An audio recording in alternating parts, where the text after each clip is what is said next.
Namaskar and welcome to class. I am Presha. Today we are practicing Prasarita Padottanasana, which is a wide-legged forward fold.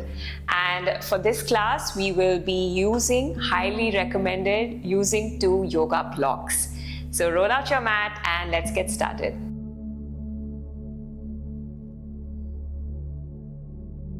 Let's begin in a standing position. You can come in Tadasana, which is feet hip width apart, arms to the sides, and standing tall. Relax your shoulders, lift your kneecaps up. So this is Tadasana. Now we're going to take a wide stance, around 3.5 to 4.5 feet wide with our feet. With your feet wide, you're going to keep your feet in an angle so it is parallel, both your feet are parallel to the short edges of the mat. So that's how your feet are going to be. The toes are pointing to one of the long edges of the mat. Then from here, put your hands on your waist. And as you do this, you're going to again take a nice roll in your shoulders. I feel this gives us time to reset our shoulders if we are holding tension. So lift your shoulders all the way up, take them back and down. This gives us a time to lift through our chest as well. Again, pull your kneecaps up, engaging through your knees and your thighs. Root down through your feet here, lengthen through your spine here. Maintain a natural spine, a neutral spine, and there's a slight arch, a very slight arch in your lower back, which is your natural way the spine is supposed to be. So back to this. Now we're going to take an inhale and lengthening through the back. Exhale, we'll hinge forward at the hips, keeping the natural curves of the spine. So the lower back would be in a slight arch and the spine is elongated. So you're not rounding through your back as such. Again, from this angle, if you had to see, nice big inhale, exhale, hinging at your hips. So instead of rounding through your back, which you want to avoid, you want to lengthen through your back, keep the natural curves of the spine, you want to hinge at your hips. This is how it's going to look like. Great. For now, we're going to start with using blocks because this is, I suppose, first time doing the pose. So keep your blocks on this height. This is the highest level. And then again, let's go back at it. So inhaling, exhaling, hinging at the hips. Now, once you're here, the blocks are there to support your hands. So my chest is going forward, my spine is elongated. Now with an exhale, you're going to bend into your elbows, keep hinging forward and go all the way down as much as you can. Not important for you to touch your head here, okay?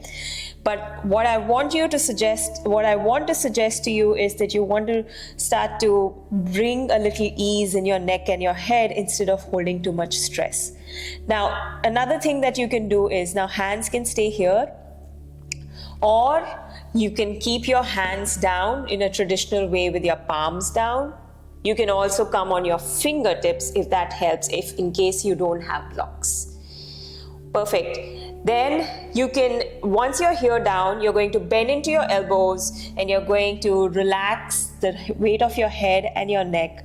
If your head is not touching down, you can use your block to rest your head here. You can adjust the height of the block and just rest your head. This is also an inversion, a form of inversion. And if you're using your blocks here, then with your blocks, you're going to bend your elbows, again, hinging at your hips. You're going to just bring an ease in your head and your neck.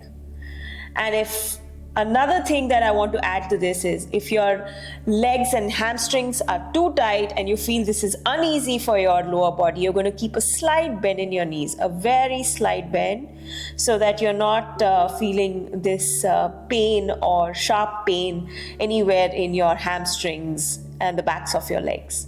Good. To come out of the pose, you're going to take an inhale, press up back. So I'm still on the blocks here. Press up back. And then from here, you're going to put your hands on your waist, keeping the length in the spine. You're going to simply come up. Beautiful.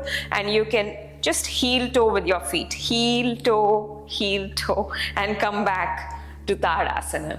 Now let's try this pose without the blocks. I did mention while I was doing the pose like how we will do it without the blocks, but let's completely eliminate the blocks. Suppose we don't have blocks, so what do? So let's come back with Tadasana. Roll your shoulders back, lift your chest, take a step out, a wide step out with your feet, making sure your feet are parallel. The edges of your outside edges of your feet are parallel to the short edges of the mat. The toes are pointing to the long edge. Hands on your waist. One more time, roll your shoulders, lift your chest up, lengthen through your back. Inhale, exhale, hinging at your hips. Go halfway here. Put your hands down. Come either on your fingertips or on your palms. Your choice. I'm going to be on my fingertips here. Then slowly, you're going to take another inhale here. And with the next exhale, keeping the hinge in your hips, you're going to go more closer with your upper body coming closer to your lower body. Now, my fingertips are still the same way, but in case you were with your palms down, you will be looking something like this. Now your head is going to start to relax and gently loosen any tension here, because that's what you want to avoid. And you're going to be here for 3 cycles of breath. So let's stay here for 3, 2. By all means, if you're feeling uneasy with your legs, keep a slight bend in your knees. Last 1. And then back with inhale, lengthen halfway. Bring a flat back again. Chest going forward. And then you're going to put your waist, you're going to hold your waist with your hands and slowly come up. Take your time. From here, heel, toe, and bring your feet in. And that is our pose, the wide-legged forward fold pose. So it's that simple. Use your props by all means if you've not practiced this pose before, or if you've practicing it after a long time. I would highly suggest to use your blocks and give some relief to your hamstrings. So hope this helps. I'll see you again in another class. Until then, take care. Om Shanti.